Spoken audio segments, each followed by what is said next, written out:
Shooting வந்து அவர் வந்து கரூர்ல பண்ணாரு.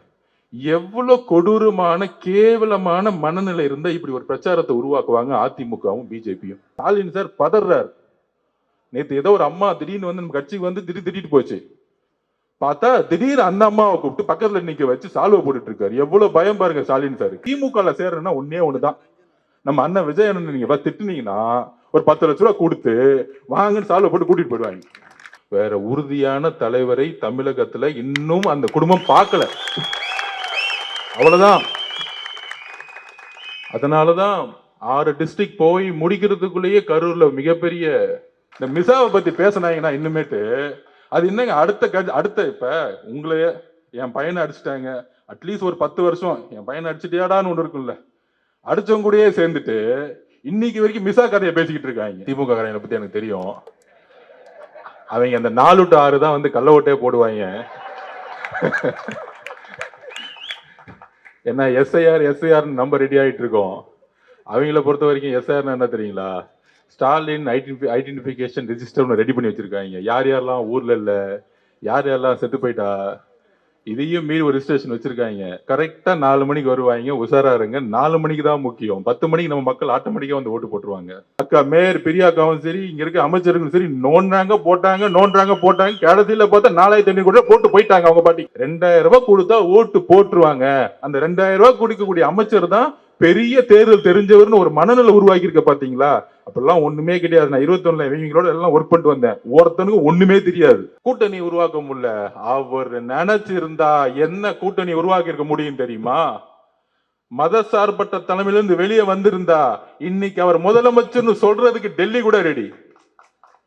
அதையெல்லாம் தூக்கி போட்டார் அவரு. என்னுடைய கொள்கையில உறுதியா இருக்குன்னு சொன்னாரு பாத்தீங்களா? கரெக்டா ரம்ஜான் அன்னைக்கு சொன்னார். மத சார்பற்ற சமூக நீதியில் நாங்கள் எப்பொழுதும் உறுதியாக இருப்போம். திமுகவும் அதிமுகவும் பிஜேபியும் 3 பேரும் சேர்ந்து எதிர்க்கக்கூடிய வலிமையான தலைவர் மாறிட்டார்.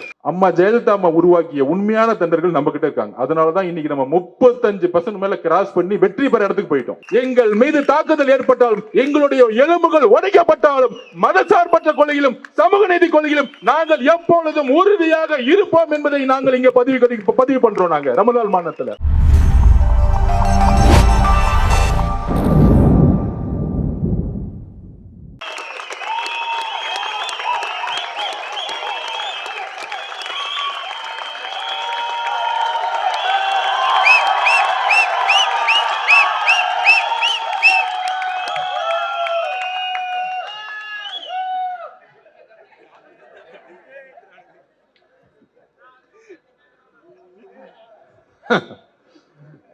தெய்வத்தாலாகாது நீ முயற்சி தன் மெய்வருத்த கோழி தரும்.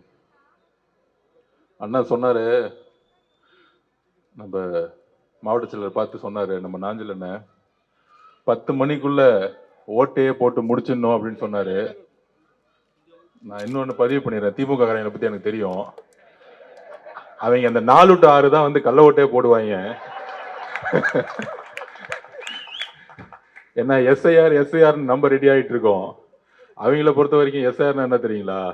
ஸ்டாலின் ஐடென்டிஃபிகேஷன் ரெஜிஸ்டர் ரெடி பண்ணி வச்சிருக்காங்க. யார் யாரெல்லாம் ஊர்ல இல்ல, யார் யாரெல்லாம் செத்து போயிட்டா, இதையும் மீறி ஒரு ரிஜிஸ்ட்ரேஷன் வச்சிருக்காங்க. கரெக்டா 4 மணிக்கு வருவாங்க. உஷாரா இருங்க. 4 மணிக்கு தான் முக்கியம். 10 மணிக்கு நம்ம மக்கள் ஆட்டோமேட்டிக்கா வந்து ஓட்டு போட்டுருவாங்க.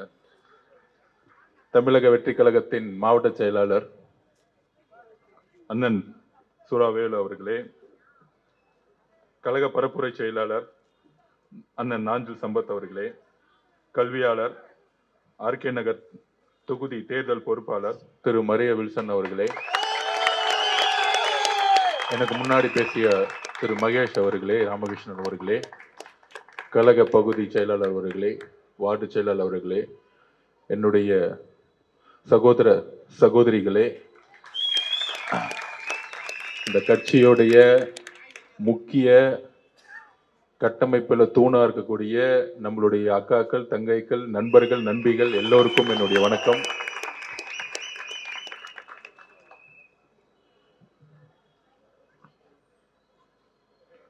அதாவது ஆர்கே நகர், நான் காலையில வெள்ளிவாக்கம் போயிட்டு அப்படியே ஆழ்வார்பேட்டில், அதாவது அப்படி வர வழியில் அண்ணா நகர் வழியா வந்து ஆழ்வார்பேட்டை வழியா வந்து இப்படி ஆர்கே நகருக்குள்ள நுழையிறேன். ஒரு அண்ணா நகருக்கும் ஒரு ஆர்கே நகருடைய அமைப்பிற்கும் அங்கிருந்து அந்த கார்ல வரும் பொழுதே வித்தியாசம் எவ்வளோ தெரியுது அப்படின்னு. திமுகவும் சரி அதிமுகவும் சரி மாறி மாறி ஆண்டு இருக்காங்க. ஆனால் எப்பொழுதும் வட சென்னை ஏழ்மையுடைய உச்சத்திலேயே இருந்துகிட்டே இருக்கு. அது ஏன்னா வட சென்னையை அரசியல் ரீதியா திமுக கைப்பற்றணும்னா தேர்தல் சமயத்தில் ஒரு 1000 ரூபாய் 2000 ரூபாய் கொடுத்து இந்த ஏழ்மையா வச்சுக்கிட்டே இருக்கணும். எப்பயுமே ஒரு அண்ணா நகர் மாதிரி ஆர்கே நகர் மாறக்கூடாது, ஒரு நுங்கம்பாக்கம் மாதிரி பெரம்பூர் மாறக்கூடாது. அந்த மாதிரி வட சென்னையில வில்லிவாக்கம் ஆரம்பிச்சு வில்லிவாக்கம், பெரம்பூர், ஆர்கே நகர், கொளத்தூர், முதலமைச்சர் தொகுதி உட்பட கொளத்தூர், ராயபுரம், திருவெற்றியூர் எல்லாருமே மிகப்பெரிய வறுமையிலேயே இருந்துட்டு இருக்கக்கூடிய ஒரு சூழ்நிலை இந்த அரசியல் தான் உருவாகிட்டே இருக்கு. இதுக்கு மக்கள் பொறுப்பு இல்லை. இன்னைக்கும் 30, 40, 50% இன்னைக்கும் சேரிகள் வாழக்கூடிய பகுதிகளாகவும் அந்த இடத்துல மக்களுக்கு சாதாரண ஒரு அடிப்படை கட்டமைப்பு கூட கிடையாது.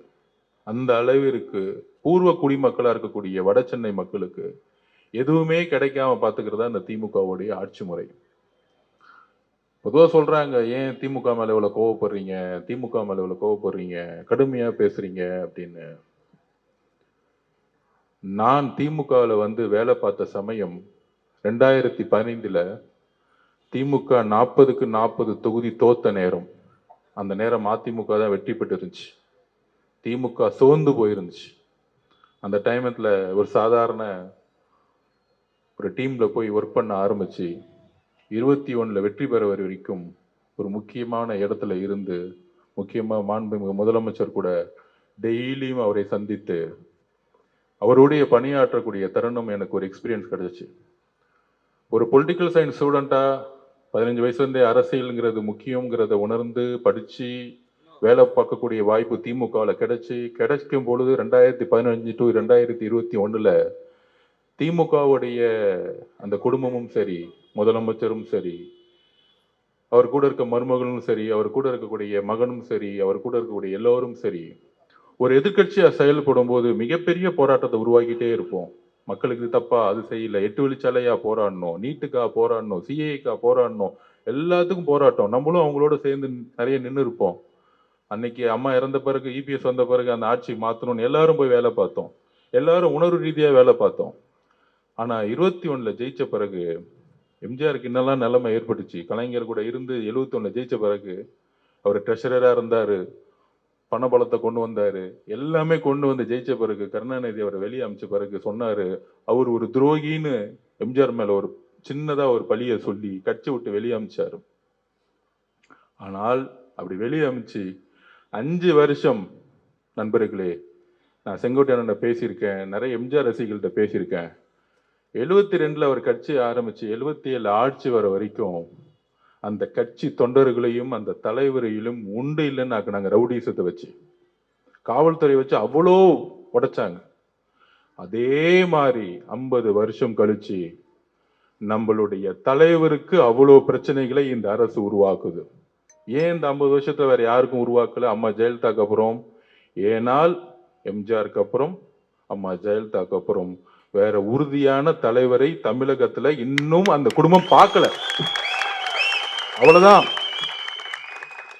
அதனாலதான் 6 டிஸ்ட்ரிக்ட் போய் முடிக்கிறதுக்குள்ளேயே கரூர்ல மிகப்பெரிய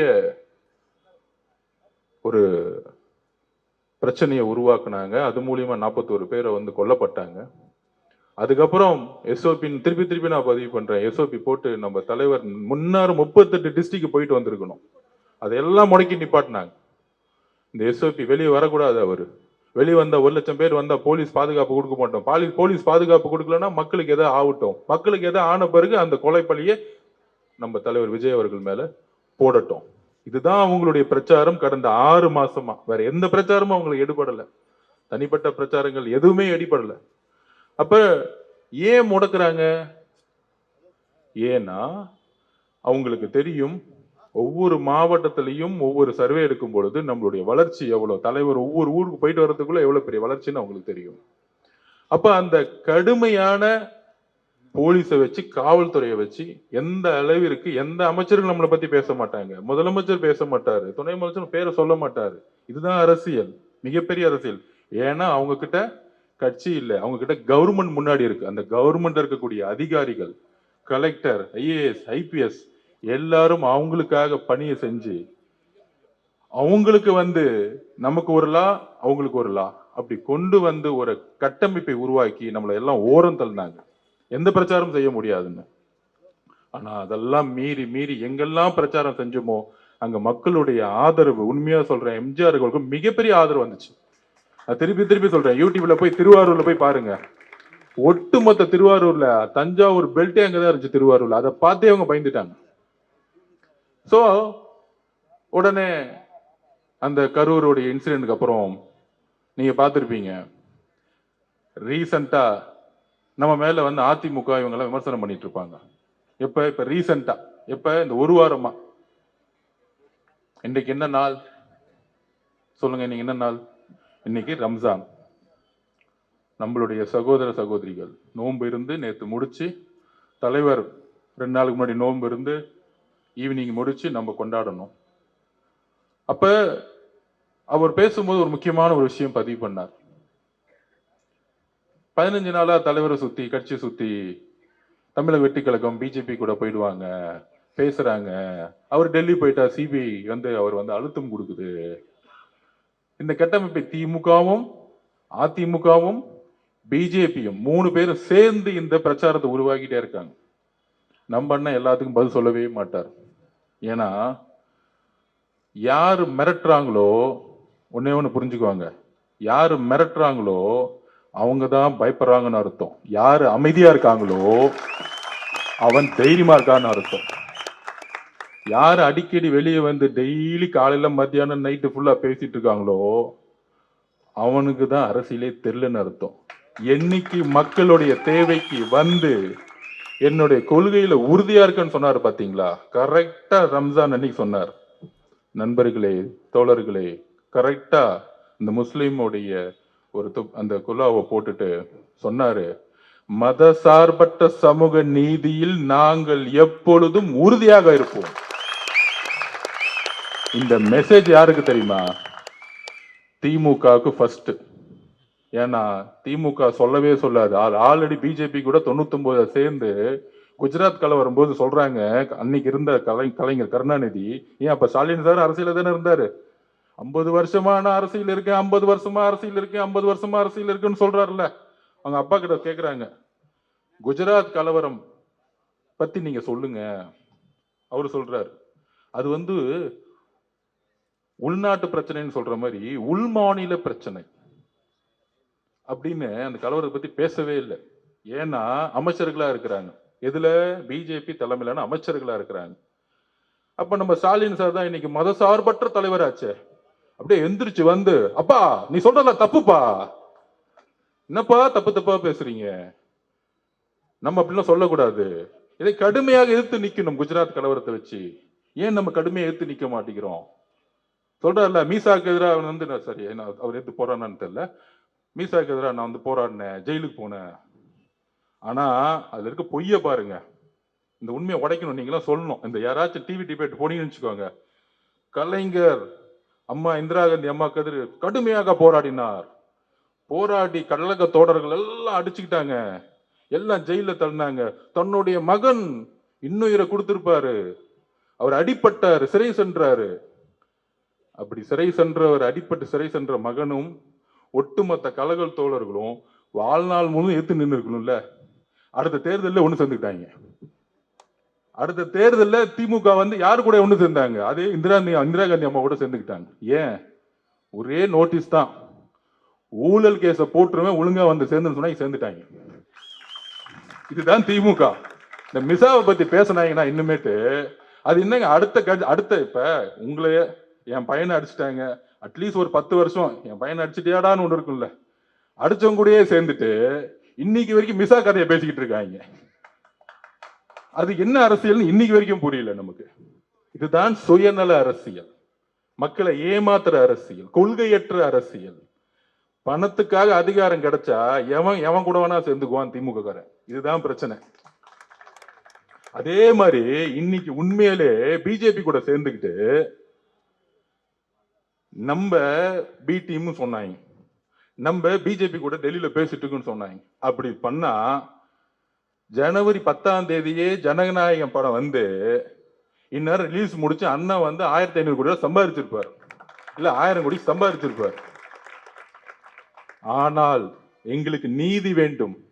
இந்த ரம்ஜான் மாதத்திலிருந்து நாங்க சொல்றோம், சிறுபான்மைய சகோதரிகளே, முஸ்லிம் சகோதர சகோதரிகளே, கிறிஸ்துவ சகோதர சகோதரிகளே, எங்களுடைய தலைவர் தமிழ்நாட்டின் உறுதியாக மதசார்பற்ற கொள்கையில் உறுதியாக இருந்ததனால்தான் திமுகவுடைய ஸ்டாலின் அவர்களுடைய படம், தன்னுடைய மகனுடைய ரெட்ஜைனுடைய படம், தன்னுடைய பேரன் இன்ப நிதியோட படம் 10ஆம் தேதி ரிலீஸ் செய்யப்பட்டது. இன்னைக்கு வரைக்கும் ஜனநாயகம் முடக்கப்பட்டது. இதை கிறிஸ்துவ சகோதரர்களும் இஸ்லாமிய சகோதரர்களும் உணரணும். இது யாரு பிஜேபி கூட இன்டைரக்டா இருக்காங்கன்னு உணரணும். அதுலயும் இந்தி திணிப்புக்கு எதிரான படமா, இருமொழி கொள்கைக்கு ஆதரவான படம்னு சொன்னாங்க. அப்படின்னா அந்த கொள்கைக்கு எதிராக யாரு இருக்கா? பிஜேபி இருக்கு. அந்த படத்தை ரிலீஸ் பண்ணிருக்க கூடாதுல்ல, அது எப்படி ரிலீஸ் பண்ணாங்க? இதுதான் அரசியல். அண்ணன் விஜய் அண்ணன் படத்தை ரிலீஸ் பண்ண கூடாது, அவர் அரசியல் படமும் கிடையாது அது.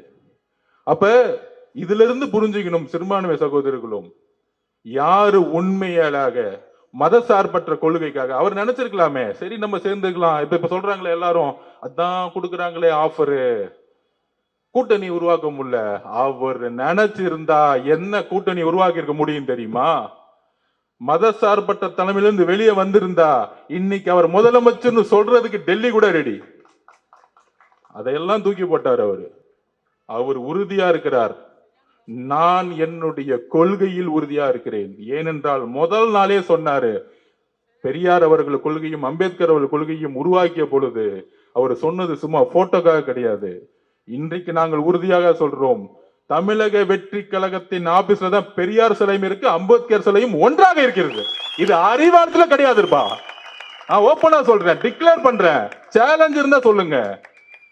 ஸ்டாலின் சார் சொல்லட்டும், முதலமைச்சர் சார் சொல்லட்டும், உங்க அறிவாலயத்தில் அம்பேத்கர் சிலை இருக்கா? உங்க அறிவாலயத்தில் பெரியார் சிலை இருக்கா? கிடையாது. அப்ப யார் கொள்கையில் அதிகமா இருக்கிறா? இப்ப கூட ரீசெண்டா நான் வந்து ஆர்ப்பாட்டத்துல பேசினேன். அன்னைக்கு நான் கோவப்பட்டேன், அதை டைவர்ட் பண்ணிட்டாங்க. அப்ப கூட ஆரம்பத்துல என்ன சொன்னேன், 12 வயசு குழந்தை கழிப்பறைக்கு போகும்போது கழிப்பறை இல்லாம கற்பழிக்கப்பட்டு தூக்கி போட்டிருக்காங்க. ஒரு முதலமைச்சர் பேசல, ஒரு அமைச்சர் பேசல, ஒரு எம்எல்ஏ பேசல.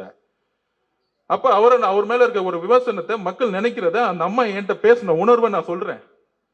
ஆனா இன்னைக்கு வரையும் பதில் கிடையாது. கொள்கை தெரியுமா நம்மளை பார்த்து கேட்டார் துணை முதலமைச்சர் உதயநிதி அவர்கள். நான் சொன்னேன், வாங்க உங்க சன் டிவிலே உட்காருவோம், கலைஞர் டிவிலே உட்காருவோம், நீங்கள் நானும் உட்காருவோம், நீங்க 4 கொஸ்டின் கேளு, நான் 4 கொஸ்டின் கேட்கிறேன். என்ன ஏதோ ஒரு கொஸ்டின்ல எனக்கு எதுவுமே தெரியாத மாதிரி ஒரு கொஸ்டின் கேட்டு நான் அமைதியாயிட்டேன், நான் அரசியல் விட்டு போயிடுறேன்னு சேலஞ்ச் விட்டேன். ஆனா இன்னைக்கு வரைக்கும் பதில் கிடையாது, தெரியாது. நேர ஸ்டாலின் சார் டாக்ஸ் 30% கமிஷன் அடிச்சு அண்ணா சொன்னாரு பாருங்க, ஒருத்தர் ரோடு போடுவாரு, ஒருத்தர் குழி நோண்டுவாரு, இன்னொருத்தர் ரோடு போடுவாரு, குழி நோண்டுவாரு. அது எதுக்குன்னா 30% கமிஷனுக்கு. ரோடு போட்ட மாதிரி இருக்கணும், குழி நோண்ட மாதிரி இருக்கணும். இப்படிதான் அக்கா மேயர் பெரியாக்காவும் சரி, இங்க இருக்க அமைச்சர்களும் சரி, நோண்டாங்க போட்டாங்க. கடைசியில பார்த்தா 4500 கோடி போட்டு போயிட்டாங்க அவங்க பாட்டிக்கு. ஊழலை தவிர எதுவுமே யோசிக்கிறதே கிடையாது இவங்க. எதுவுமே ஐடியா இல்ல. ஊழல் பண்ணும், கமிஷன் அடிக்கணும், கரப்ஷன் பண்ணும், கடைசியில் ஓட்டு அன்னைக்கு வந்து 2000 ரூபாய் கொடுத்து மக்கள் ஓட்டு போட்டுருவாங்க. அப்ப அந்த அளவிற்கு 2000 ரூபாய் கொடுத்தா ஓட்டு போட்டுருவாங்க. அந்த 2000 ரூபாய் கொடுக்கக்கூடிய அமைச்சர் தான் பெரிய தேர்தல் தெரிஞ்சவர்னு ஒரு மனநிலை உருவாக்கி இருக்க பாத்தீங்களா? அப்பெல்லாம் ஒண்ணுமே கிடையாது. நான் 21 இவங்களோட எல்லாம் ஒர்க் பண்ணிட்டு வந்தேன். ஒருத்தனுக்கு ஒண்ணுமே தெரியாது. திருப்பியும் சொல்றேன், நம்பாதீங்க. அவரு வேலு, அவரு நேரு, அவரு செந்தில் பாலாஜி, நான் உதாரணமே சொல்றேன். அவர் அண்ணன் அரசியல் விட்டு போயிட்டாரு, நம்ம அழகிரி என்ன இருக்காரு பாருங்க, அதுக்கு மேல ஒரு ஃபார்முலா கிடையாது. திரும்பலாம் ஃபார்முலா ஓட்டு போட்டு கரெக்டா சொல்லுவாரு. 1,97,000 ஓட்டுல 1,95,000 ஓட்டு திமுக கிடைச்சிருன்னு சொன்னார். ஒரு நேரத்துல கரெக்டா கொடுத்துருப்பாரு. கடைசியில என்னாச்சு? அவர் அரசியலும் இல்ல, மக்கள் அவரை நிராகரிச்சுட்டாங்க. இந்த மாதிரி காசு மட்டுமே நம்பி பெரிய தேர்தல் தெரிஞ்சவங்கன்னு ஒரு பிம்பத்தை உருவாக்குறாங்கல்ல, கிடையவே கிடையாது. ஒரு சாமானியன் ஒரு பண்ணையாரை எதிர்த்து 67லையும் 77லையும் மாற்றத்தை உருவாக்கி சாமானியன் ஜெயிச்சாங்க. அந்த அரசியல் தான் இந்த 26 நடக்க போகுது. அதை நம்ம நம்புவோம், அதை உறுதியா நம்புங்க. இந்த பணபலம் கூட்டணி அதெல்லாம் ஒண்ணுமே கிடையாது. நம்ம மதசார்பற்ற கொள்கையில இருக்குன்னு சொன்னவன கூட்டணிக்கு நம்ம அதிமுக போலன்னு சொன்னோடனே 2 நாளுக்கு முன்னாடி அதிமுக பிரச்சாரம் ஆரம்பிச்சுட்டாங்க. அது என்ன ஷூட்டிங் அவர் கரூர்ல பண்ணாரு. எவ்வளவு கொடூரமான கேவலமான மனநிலை இருந்தா இப்படி ஒரு பிரச்சாரத்தை உருவாக்குவாங்க அதிமுகவும் பிஜேபியும்? சொல்லுங்க. அவங்க தான் கரூருக்கு வந்தாங்க. அங்க இருக்கிற இபிஎஸ் பொதுச்செயலாளர் தான் சொன்னாங்க இது திமுக தான் காரணம்னு. பிஜேபி குழுவே சொன்னாங்க இது அவங்க தான் காரணம்னு. ஆனா என்னைக்கு மதசார்பற்ற சமூக நீதினு சொன்னாரோ அன்னைக்கு திமுகவும் அதிமுகவும் பிஜேபியும் 3 பேரும் சேர்ந்து எதிர்க்கக்கூடிய வலிமையான தலைவர் மாறிட்டார். முன்னாடி வெறும் திமுக மட்டும் எடுத்துட்டு இருந்தார்.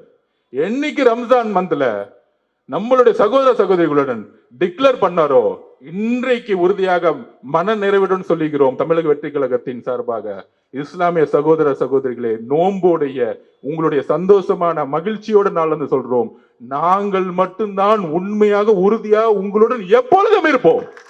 எப்பொழுதும் எப்பொழுதும் உள்ள உயிர் உள்ள வரை எங்கள் மீது தாக்குதல் ஏற்பட்டாலும் எங்களுடைய எலும்புகள் உடைக்கப்பட்டாலும் மதசார்பற்ற கொள்கையிலும் சமூக நீதி கொள்கையிலும் நாங்கள் எப்பொழுதும் உறுதியாக இருப்போம் என்பதை நாங்கள் இங்க பதிவு பண்றோம். நாங்க ரமலான் மாநிலத்துல அந்த அளவிற்கு எங்களுக்கு நீதி வேண்டும். எங்கள் மேலுதான் எல்லா பிரஷரும் எல்லா அடியும் விடுவது. திமுக காரன் போலீஸ் வச்சு அடிக்கிறாங்க. டெல்லியில இருந்து படத்தை ரிலீஸ் பண்ணக்கூடாது அடிக்கிறாங்க. அதிமுக இபிஎஸ் காலத்துல இருந்து கடுமையான பிரச்சாரத்தை உருவாக்குறாங்க. ஆனால் இதையெல்லாம் அமைதியாக தன்னுடைய பிரச்சாரம் மூலமாகவும் மக்களுடைய ஆதரவு எங்கிருந்து உருவாகுதுன்னா நம்ம தலைவர்கிட்ட ஒண்ணு இருக்கு. அது என்ன தெரியுமா?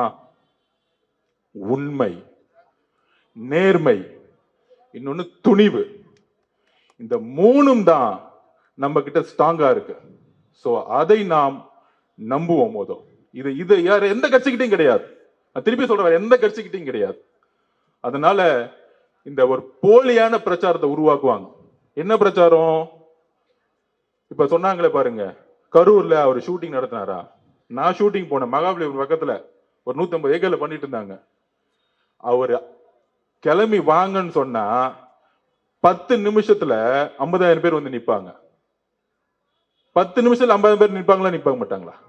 அப்ப கரூர்ல பிரச்சாரம் போன்ற இடத்துல ஷூட்டிங் எடுத்தான்னு ஒரு பொய்யான தகவலை பரப்பி நம்மளுடைய உறவுகளை இழந்து 41 உலகங்கள் இருந்து இன்றைக்கும் வருத்தத்துல இருக்கும். அவங்களை அசிங்கப்படுத்தக்கூடிய செயலை இந்த அரசியல் செஞ்சுக்கிட்டு இருக்கு. அதை நாங்கள் தூக்கி எறிவோம். மக்களே தூக்கி எறிவாங்க.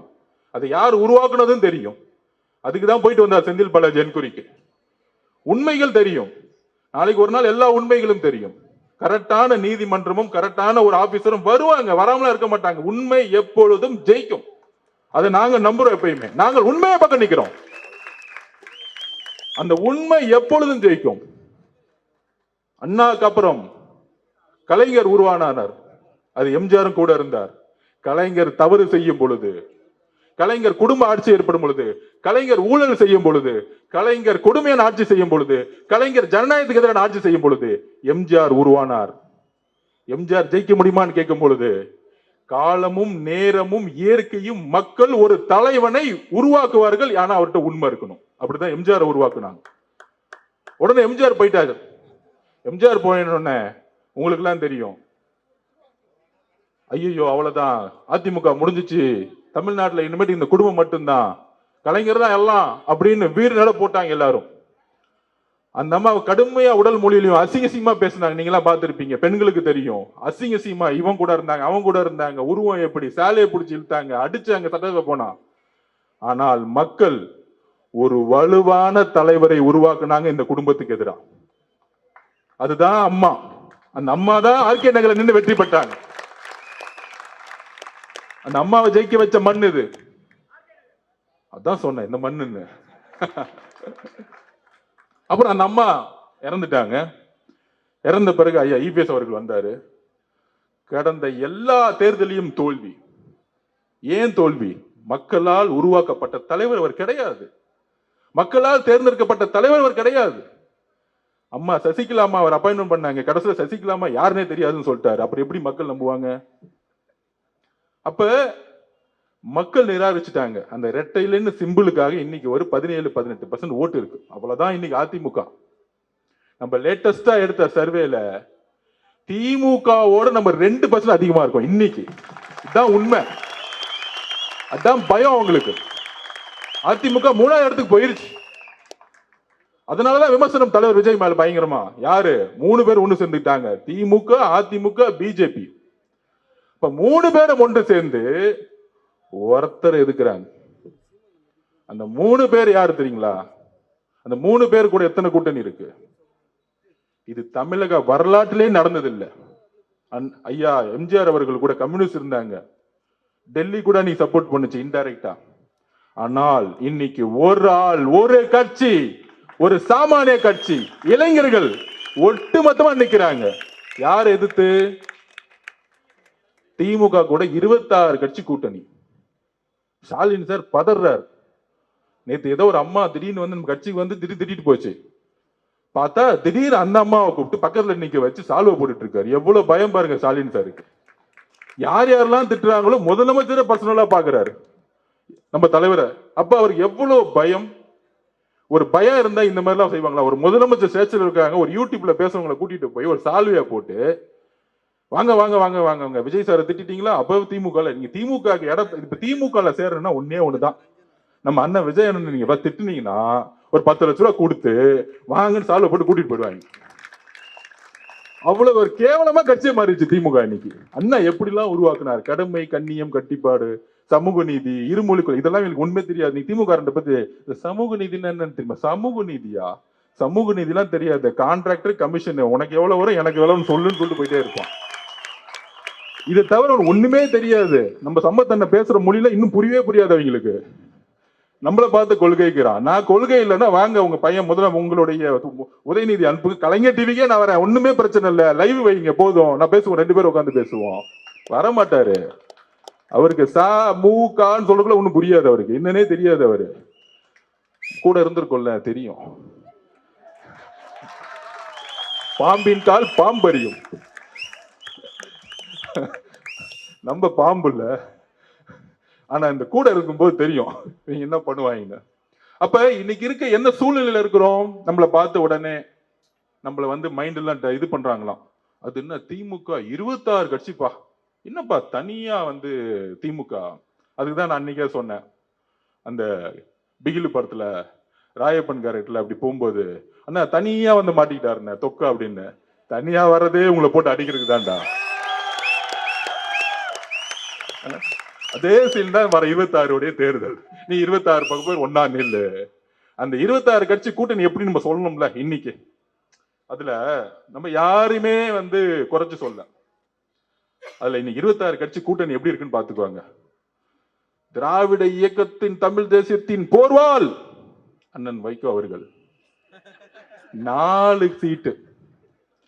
திமுக எந்த அளவிற்கு தலைவர்களை அசிங்கப்படுத்தி ஏமாத்தி துரோகம் பண்றான்னு பாருங்க. 5 வருஷம் ஒன்னா இருந்துட்டு கரெக்டா நாமினேஷன் பண்றது 1 வாரத்துக்கு முன்னாடி கூட்டணியை கூப்பிட்டு பேசி 4 சீட்டா, அதுல 3 சீட்டு உதயசூரியனா, 1 சீட்டு மதிமுக சிம்பிளாம். இது என்னடா குழப்பமான ஒரு கூட்டணி. இந்த ஒரு படத்துல சொல்லுவாங்களே 40+30 இல்ல 42+28 இந்த மாதிரி. அது இல்லன்னா 1 சீட்டு மதிமுக, 3 சீட்டும் திமுக. அப்ப அந்த கட்சிக்கு வந்து சுய ஒரு இதுவே இருக்கக்கூடாதா? அவங்களுக்கு செல்ஃப் ரெஸ்பெக்டே இருக்கக்கூடாதா? ஐயா மதிமுக தலைவர் எவ்வளவு பெரிய தமிழ் தேசியத்துக்காகவும் திராவிட இயக்கத்துக்காகவும் பேசினாரு. அந்த கட்சி இன்னைக்கு எப்படி ஆகி இந்த திமுக கூட சேர்ந்ததுனால தன்னுடைய கட்சியோடைய சுய கௌரவத்தையும் இழந்து இன்னைக்கு எதுவுமே இல்லாம போயிடுச்சு. 3 சிம்பிள் கொடுத்தா என்ன ஆகும்? மதிமுக இருந்து 3 சிம்பிள் வாங்கினா அவன் திமுக காரன். ஒரே ஒரு சீட்டு கொடுத்திருக்காங்க. அப்ப அந்த மதிமுக கட்சி அழிச்சு ஒழிச்சுட்டாங்க. கம்யூனிஸ்ட் தோழர் கடுமையா இவங்களுக்காக போராடினாங்க. இவங்க என்னென்ன பிரச்சனை பண்ண கூடியே நின்னாங்க. 6 தொகுதியில் 5 தொகுதி கொடுத்துட்டாங்க. இருந்தா ஏரியில போனா போ. எப்படி அப்ப கூட இருக்கக்கூடிய தோழர்கள் கூட இருப்பாங்க, 4 தலைவர்கள் கூட இருப்பாங்க, கீழே இருக்க ஒருத்தருக்கு எல்லாம் நம்ம பக்கம் வந்துட்டாங்க. அதுதான் திருப்பி திருப்பி சொல்றேன். அப்பையில இருந்து திமுக கூடிய கூட்டணி கட்சி தலைவர்கள் மட்டும் தான் இருக்காங்க, தொண்டர்கள் எல்லாம் டிவிக்கு பக்கம் வந்துட்டாங்க. அப்புறம் மார்க்சிஸ்ட் கட்சி போராடுவாங்க தொழிலாளர்களுக்காக. இன்னைக்கு வரைக்கும் சீட் வந்து கதறாங்க, கெஞ்சுறாங்க. இருந்தா இரு, கிளம்புனா கிளம்பு. என்ன உளவியல்? ஏன்னா பணபலம் இருக்கு அவன்கிட்ட, கொள்ள அடிச்சு பணத்தை வச்சிருக்கான். அப்ப இந்த பணத்தை வச்சு நாங்க யாரு, நாங்க இல்லைன்னா பிஜேபி எதுக்க முடியாது. இந்த பிஜேபிங்கிற அழுத்தத்துக்காக திமுக கூட்டணி கட்சிகள் தன்னுடைய சுய கௌரவத்தை இழந்து, தன்னுடைய தொண்டர்களுடைய ஆதரவும் இழந்து, கட்சியும் இன்னைக்கு காணா போயிருச்சு. அதுல ஒரு எக்ஸாம்பிள் சொல்லிடுறேன். அண்ணன் ஜவஹர்லால் அண்ணா நல்ல தலைவர், முஸ்லிம் தோழர்களை கடுமையா வந்து பணி செஞ்சுவார். இன்னைக்கு அந்த கட்சிக்கு எம்எல்ஏவே கிடையாது. அந்த கட்சிக்கு என்ன சிம்பிள் கொடுக்குறாங்க? உதயசூரியன் சிம்பிள் கொடுக்குறாங்க. ஒரு சமூக நீதி அரசுன்னு சொல்றாரு முதலமைச்சர் ஸ்டாலின் அவர்கள். சொந்த கட்சிக்கு ஒருத்த கட்சி ஆரம்பிச்சானா அவங்க சிம்பிளை நிக்க வச்சு ஜெயிக்க வைக்கிறதான கூட்டணி. அந்த கட்சி அப்படியே அபகரிக்கிறது என்னது? பிஜேபியோட ஸ்டாண்டு தான் திமுகவோட ஸ்டாண்டும். ஒருத்தனோட கட்சி அபகரிக்கிறது தான். இப்படிதான் மதிமுக அபகரிச்சுட்டாங்க. அடுத்தது நம்மளுடைய ஜவஹர்லால் கட்சியே இல்ல. அப்புறம் முஸ்லீம் லீக் கட்சி 2020 3 சீட்டு கொடுத்தாங்க, ஒரு சீட்டு கூட ஜெயிக்கல முஸ்லீம் லீக். ஏன் தெரியுமா? திமுக தோக்கடிக்க வச்சுட்டாங்க. அவங்களுக்கு முஸ்லிம் சகோதரர்களும் கிறிஸ்துவ சகோதரர்களும் தலித் சகோதரர்களும் அதிகாரத்துக்கு வரத்துக்கு திமுக விருப்பமே எப்பவுமே கிடையாது. சும்மா பேரு மட்டும் சமூக நீதி சொல்லுவாங்க, ஆனா அவங்க அதிகாரத்தை உருவாக்க மாட்டாங்க. அண்ணல் அம்பேத்கர் என்ன சொன்னாரு? அதிகாரத்தை அடைவதுதான் சமூக நீதிக்கான அடித்தளம். எல்லோரும் சமத்துவத்தை உருவாக்கணும்னா அதிகாரத்தை அடையணும் ஒரு கட்சி. அப்ப நான் அப்பையில இருந்து பதிவு பண்ணிட்டே இருந்தேன், உருக்கமா நான் இன்னைக்கும் பதிவு பண்றேன். அண்ணன் திருமாவண்ணன் அவர் மேல எங்களுக்கு அன்பு இருக்கு, மரியாதை இருக்கு. நான் அப்பயே சொன்னேன், இவங்க எல்லாம் ஏமாத்துவாங்க, இவங்க நம்பாதீங்கன்னு. இப்படி சொன்னதுக்காக என்ன கட்சி விட்டு தூக்குனாங்க, அதை விட்டுருங்க, அது பிரச்சனை இல்லை. அப்ப திமுக வந்து இல்ல நம்ம பிஜேபி எதுக்காக எப்பயுமே முதலமைச்சர் ஸ்டாலின் ஒண்ணு சொல்லுவாரு, நம்ம எல்லாம் வந்து சீட்டு கூட்டணி கிடையாது, நம்ம எல்லாம் வந்து ஒரு கொள்கைக்கான கூட்டணி. ஏன் கொள்கைக்கான கூட்டணின்னா கூட இருக்க உங்களுக்கு சீட்டு கொடுக்க கூடாதா? இன்னைக்கு காலையில பதிவு பண்றாரு அண்ணன் திருமாவண்ணன், எவ்வளவு வலியோட பதிவு பண்ணுவாரு. வளரக்கூடாது என்று நினைக்கிறார்கள், போராடி தொகுதிகளை பெற வேண்டும், போராடி நிதியை திரட்ட வேண்டும், நெருக்கடிகளுக்கு இடையில் போராடி வேட்பாளர்களை தேர்வு செய்ய வேண்டும் என்ற பணி சுமைகள் எனக்கு ஏராளமாக உள்ளன. இந்த அரசியல் களமும் சமூக சூழலும் நமக்கு சாதகமாக இல்லை.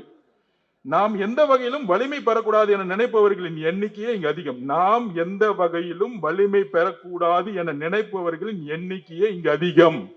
அப்படின்னா திமுக தான், வேற யாரு? நாம் எந்த வகையிலும் வலிமை பெறக்கூடாது என நினைப்பவர்கள் எண்ணிக்கையே இங்கு அதிகம்னா திமுக பத்தி பேசிட்டு இருக்காரு. கூட 5 வருஷம் பல கொடுமைகளை தலித் சகோதரர்கள் அனுபவிச்சாங்க. ஆனால் கடைசியா 5 தொகுதிக்கு மேல கிடையாது, 6 தொகுதிக்கு மேல கிடையாது.